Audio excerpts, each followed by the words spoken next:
Hello, guys. So, our sentence this week is from a book called Just Ask, which is about different kids with different needs that some of us may or may not understand or experience, or know someone who understands or experiences their self. So, let's go ahead and dig into the sentence. So, we can already see that the punctuation at the end is a period, which means that it's either going to be declarative or imperative. So declarative means it's just a basic sentence, and imperative means that it is a command. Somebody's telling somebody to do something. So let's read it. When that happens, I take a break and use an inhaler with medicine to make breathing easier. It's not commanding anybody to do something. It's just somebody explaining what they do. So we're going to call that declarative.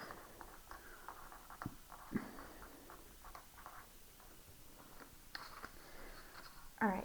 And then we have to decide if it's simple, complex, or compound. Well, I already know that we have a conjunction right here, the word and it's a pretty long sentence. So using our inferencing skills and reading the sentence, I already know that it's not going to be simple. It's either going to be complex or compound.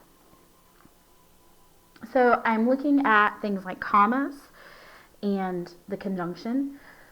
So it says, when that happens, that could not stand by itself. Now if we cover that up and say, I take a break and use an inhaler with medicine to make breathing easier, we could do I take a break by itself and use an inhaler with medicine to make breathing easier. Or, so there's kind of like, well, actually, as I was saying that, I realized that it doesn't repeat the word I. So this is a conjunction, but it's really kind of just making a list. Like, I do this and this. So it's a phrase, but it's really just a list of two different things. I take a break and use an inhaler with medicine to make breathing easier. So that is simple by itself. It just happens to have a conjunction because this conjunction is not combining two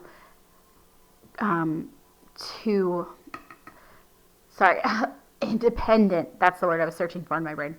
It's not combining two independent clauses. It's just combining two different things in a list. And we have this when that happens at the beginning. When that happens, it doesn't work with everything by itself. So because that is simple and that is dependent, it depends on the rest, we're going to call this one complex sentence. Declarative and complex. All right, so we already called and a conjunction, so let's get that listed on there.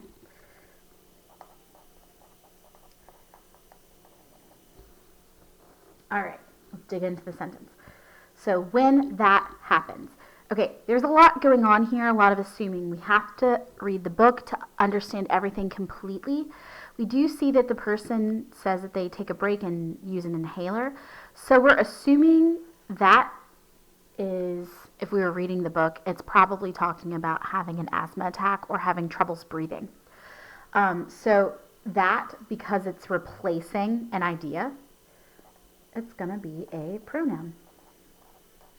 Which is kind of weird because we're not used to using that as a pronoun all the time. We're used to things like I or her being a pronoun.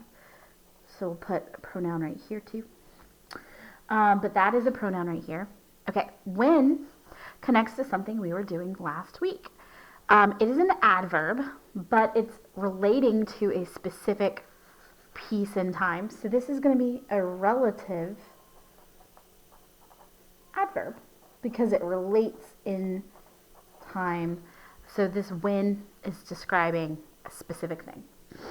When that happens. Right, and happens is a verb.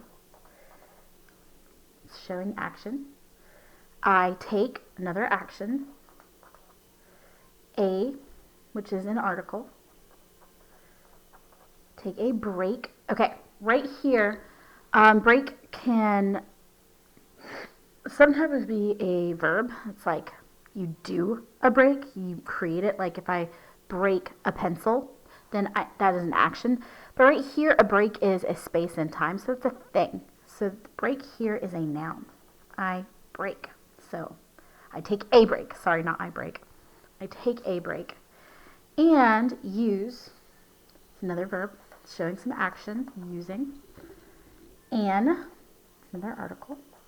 A, an, and the are articles. Inhaler. An inhaler is an object. It's a type of way to dispense medicine, so that is a noun. With, so inhaler with medicine. With is a preposition showing the position of medicine in the inhaler. So medicine is a thing, it's a noun. To make breathing easier. To is a preposition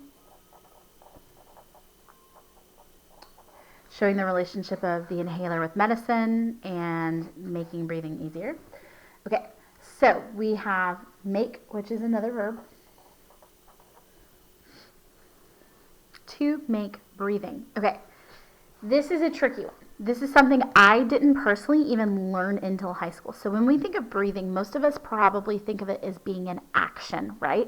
Because you do the act of taking a breath, right?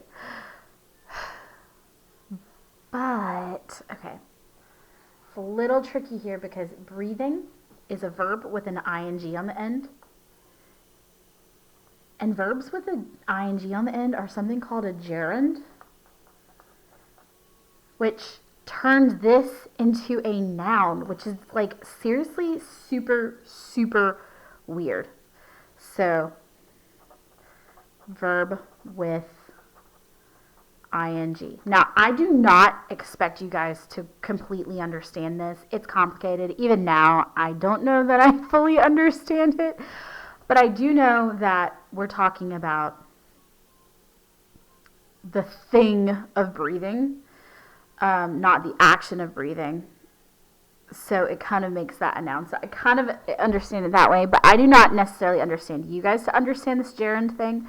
But it is good to know, even if you don't understand why it happens, if you have a noun, if you have a verb with ing on the end, that's a gerund, which makes it a noun, which is totally strange. I know it's weird. Okay, and then easier. Easy is an adjective, but it's saying easier. So it's comparing adjectives. So comparative adjective. We've really gotten a little complicated here with some of our knowledge that we've gone through this year, because we know about comparative and superlative adjectives. We know about relative adverbs and relative pronouns and how prepositions are used. We've even talked about gerunds. Things are getting a little crazy in here, but we're getting better and better and better, hopefully, at identifying our parts of speech. Okay, so let's think about our subject and our predicate. So some of you still struggle with predicate. Predicate is the action. And then the subject is who does the action. Who does it? Okay, so let's go back to the action. So some of our verbs, because those are action, as happens, well, what? That happens, but this is not, this is a dependent clause, so we're not really going to focus on that. That's not the most important part. It says, I take, there's another verb, I take a break and use. So who's doing the using?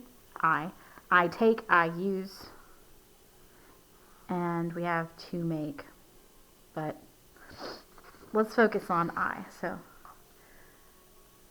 I take, then I use. I take, I use. And the reason we have to is because there is a conjunction. Usually if there's a conjunction, there's going to be more than one subject and predicate. All right, guys. Thanks.